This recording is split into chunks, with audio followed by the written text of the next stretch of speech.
प्रणाम मित्रगण। हम भूमिजा जी पाठक स्वागत करत बाटी आप सबके अपने चैनल समृद्ध भोजपुरी में। जैसन कि आप सबके पता बा कि ये समय जौन कथा चलता उ भक्त चरित्र चलता, जौन हम आप लोगन से सादर निवेदन करत हैं कि आप लोग अपने सब बच्चन के रात में सोते समय एक एक ठो कहानी जरूर बताएं। वैसे तो जितना भी कहानी हम बतावनी वो आप सबके जरूर पता होई, काहे कि ये सब हमन के प्राचीन पुराणन में तो छोड़ी छोटे छोटे बच्चन के भी बुक में किताब में पहले रहत रहल है। लेकिन अब धीरे धीरे इन सब चीज़ से दूर होके दूसर दूसर चीज़ अब किताबिन में आ गई है, जैसे सब ये सब कहानी से दूर हो गई है। तो पता तो सबके रहेला, लेकिन कबो कबो ध्यान में नहीं जाला। लइके कहानी कहे के कहे ना, तो हमन के अनेक प्रकार के कहानी उल्टा सीधा जौन दिमाग में आवे ना बता देनी, नहीं तो कोनो भी कहानी उठा के सबे कह देनी। लेकिन तो जौन अपने मतलब वीर पुरुष लोग रहल है, महापुरुष लोग रहल है, साधु संत सन्यासी अपने यहाँ के ईश्वर देवी देवता के बतौले के बारे में बहुत झिझके नहीं ना आए, लेकिन तो हमन के जौन दिमाग में नहीं आवेला कि कौन कहानी कहीं। तो वही के क्रम में हम आप लोगों करती रोज़ एक ठो कहानी लेके आवेनी, और आप लोगों से हाथ जोड़ के सादर निवेदन है कि अपने अपने बच्चन की आप लोग की कहानी जरूर सुनाई। और ख़ासकर जो हमारे जैसन भोजपुरी भाषा के लोग बाटे, एक और भी निवेदन बा उन लोगन से कि अपने घर में थोड़ा भोजपुरी मय माहौल बना के रखी। का है कि जब हमन के अपने यहाँ से बाहर आवे नी, तो फिर बच्चे ही के माहौल में रम जाना है, फिर वो स्कूल जाना है, और हमन के खुद अपने घर में भी भोजपुरी भाषा बोलत का शर्मानी। चाहे ई होला कि लइके सुनी है तो लइके यह सीखी हैं, अरे काहे नहीं सीखी हैं, बिल्कुल सीखे के चाहिए। अपनी मातृभाषा से दूर गईल कोनो बहुत बड़ा गर्व के बात ही नहीं है। हमके लगेला कि शर्म के बात ही है। अगर हमके अंग्रेजी आवत है तो हमके अपन मातृभाषा भी आवल बहुत ज़्यादा ज़रूरी है। अंग्रेजी और दूसर भाषा तो एक विकल्प में आवे न, लेकिन अपने भाषा के सम्मान कईल, अपने भाषा के बारे में जानकारी लेवल बहुत ज़्यादा ज़रूरी है। तो आप लोग अपने घर में भी थोड़ा बहुत भोजपुरी में बात कईल करें, जौने से कि लइकन के ऊपर प्रभाव पड़े। और बाकी जो हम कहानी सुनावी तो अपने लइकन के ज़रूर सुनाई। ऐसे ही बहुत अच्छा माहौल आपके घर के बनल रही। और राती का जैसे लइके मोबाइल देख के सुतत हमें बहुत सारा चीज़ करत आना, तो उस समस्या से आप लोगन के छुटकारा मिली। तो आज जो हम कहानी लेके आयल बाटी भक्त ध्रुव, आप सबके पता हुई भक्त ध्रुव के बारे में, लेकिन हमन के लइके जो 6 साल 7 साल 8 साल 10 साल तक का लइके बाड़ा वो ज़्यादा नहीं जानत बाटे। तो हम ये कहानी सुनावत हैं ये लिए ताकि आप लोग भी अपने बच्चन के ये कहानी ज़रूर सुनाई। तो जैसे कि आप सब जानत रहनी जनता बाटी कि स्वयंभू मनु के पुत्र उत्तानपाद जी रहना।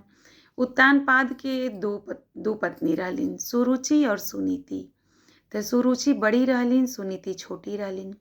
सुरुचि के गर्भ से पुत्र जौन उनका उत्तानपाद के पुत्र ध्रुव का जन्म भइल रहल, और सुनीति के गर्भ से उत्तम भइल रहना।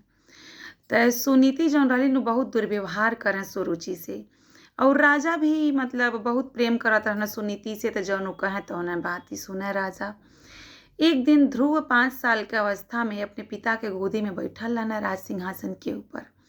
सुनीति अलिन तो इनके बहुत क्रोध उत्पन्न भइल देख के, और उठा के उनके पकड़ के नीचे राज सिंहासन से नीचे कह दियलिन, आ कहलिन कि ये गोदी में और ये सिंहासन पे उहे बैठी जी हमरे गर्भ से उत्पन्न भइल होखे। तो तू जाओ नारायण से प्रार्थना कर कि तू के हमरे गर्भ में भेज जाए, ताकि तू आके यहाँ एक सिंहासन पे और इनके गोदी में बैठा अपने पिता के। ध्रुव के बहुत बड़ा आघात लगल, बाल सुलभता तो ऐसा है कि एक छोटा सा डांट पे भी तुरंत अश्रुपात होए लगेला लइकन पे। तो बहुत आघात पहुँचल, रोवत रोवत अइना सुरुचि पूजा पाठ के तैयारी करत रहलिन। तो कहना कि माँ अरे नारायण कहाँ मिली हैं। तो कहलिन का बात है बेटा, नारायण तो जगत पिता हमें हर जगह मिली हैं। तो कहना कि छोटी माँ कहली हैं कि हमके दूसर जन्म लेवे पड़ी, नारायण उनके गोदी करती, और का हमके पिता करती दूसर जन्म ले पड़ी। तो कहलिन कि नहीं बेटा, तो उनके गोदी में जइए जे सबकर पिता हवे, जे जगत पिता हवे, जे जगत के पालन करता हवे, तो उनके गोदी में बैठब। कहना माँ वो कहाँ मिली हैं। कहलिन बेटा वो तो जंगल में मिले ना, वो हर जगह हमें, यहाँ हमें जंगल में हमें हर जगह हमें। वो नहीं कहलिन कि जंगल में मिले ना, मतलब वही कहलिन कि हर जगह हमें। तब इनके बहुत आघात पहुँचल रहल। त कहना कहाँ बोलाइब तो अइहें। कहलिन कि जरूर अइहें, तुके अपने गोदी में जरूर बैठइहें। तो इनके बतइने ना, इ ते अपन राय धइने जंगल में चली गइने। कहना कि माँ अब हम उनके गोदी में बैठिए के वापस आए। अब वहाँ जंगल में जाके नारायण नारायण पुकारत आने। तब तक देखना महर्षि नारद जी देखना इनके तुरंत आईना। कहना कि पुत्र तू कहाँ भटकत हव? तो कहना कि महर्षि हम नारायण के खोज में आइल बाटी, हम नारायण से बिना मिले ले जाबे ना। कहना काहे? कहना हम उनके गोद में बैठे बा, काहे कि हमारी माँ कहली है इनकी उ सबकर पिता हमें। तो बहुत कष्ट भइल नारद जी के। तो नारद जी कहना कि अच्छा हम एक ठो मंत्र बतावत हई, वो मंत्र के तू जाप करबा तो जल्दी नारायण अइहें। तो उ उनके ओम नमो भगवते वासुदेवाय, ओम नमो भगवते वासुदेवाय, ओम नमो भगवते वासुदेवाय, ओम नमो भगवते वासुदेवाय, ओम नमो भगवते वासुदेवाय के मंत्र दिया ना। कहना यह मंत्र का उच्चारण कर, नारायण जरूर अइहें। वहाँ से उठले के बाद तुरंत नारद पहुँचना राजा उत्तानपाद के यहाँ। कहना कि ये ठो छोटा सा बालक 5 साल के वन में भटकत बा, के करे कारण? महाराजा उत्तानपाद के बहुत आत्मग्लानि भइल। कहना हम पत्नी के प्रेम में भ्रमित हो गइलनी हई, हम 5 साल के पुत्र से अपने दुर्व्यवहार कर दियानी, हम जाके बना के ले आई। कहना महर्षि नारद की नाही कौनो जरूरत नहीं बाटे, वो अब उ नारायण के मिलने के बाद ही वही हैं। और वहाँ 5 वर्षीय बालक फिर इनके जाके माता के भी बताऊना कि मतलब पुत्र तुहार वहाँ तपस्या करे गइल बाटे, परेशान मत होइए, उनके गोदी में बैठिए कि आई हैं। ओकरे बाद वहाँ ओम नमो भगवते वासुदेवाय के अनवरत जाप शुरू हो गई। जब जाप भइल तो ईश्वर देखताना कि 5 साल के छोटा सा बालक हमारा स्मरण करता, दिन रात आंधी पानी सब कुछ सहन करके बहुत कम समय में ही भगवान विष्णु प्रकट हो गई ना। तो कहना कि पुत्र आँख खोला, हम आ गइल बाटी। तो देखा ना भगवान उनके गोदी में, वो अपन तकलीफ बताऊना, भगवान उनके तुरंत अपने गोदी में उठा लिया ना। तो जाके इनके तसल्ली भइल। कहना कि अब तू हमारे गोदी में आ गइल हवा, तू वर मांग। तो कहना हमके भक्ति चाहिए और ऐसन चाहिए कि जो हम आपके गोदी से कबो न उतरी।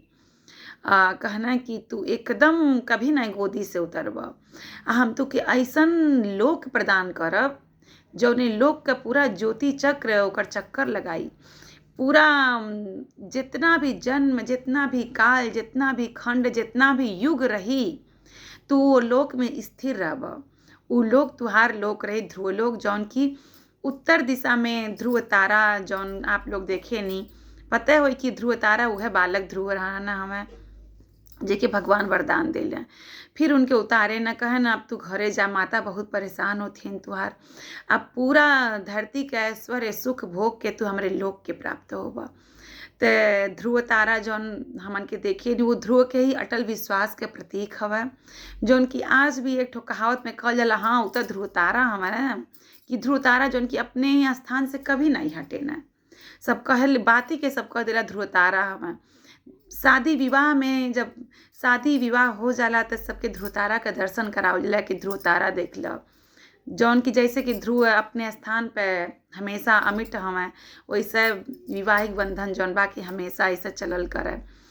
तो ध्रुव तारा के बहुत महत्व है हमन के जन सामान्य जीवन में भी। और यही के साथ हम अपने कहानी के समाप्ति करत बाटी। बयान एक ठो और बहुत सुंदर कहानी के साथ आप लोगों के समक्ष उपस्थित होगा। तब तक के लिए श्री शिवाय नमस्तुभ्यम।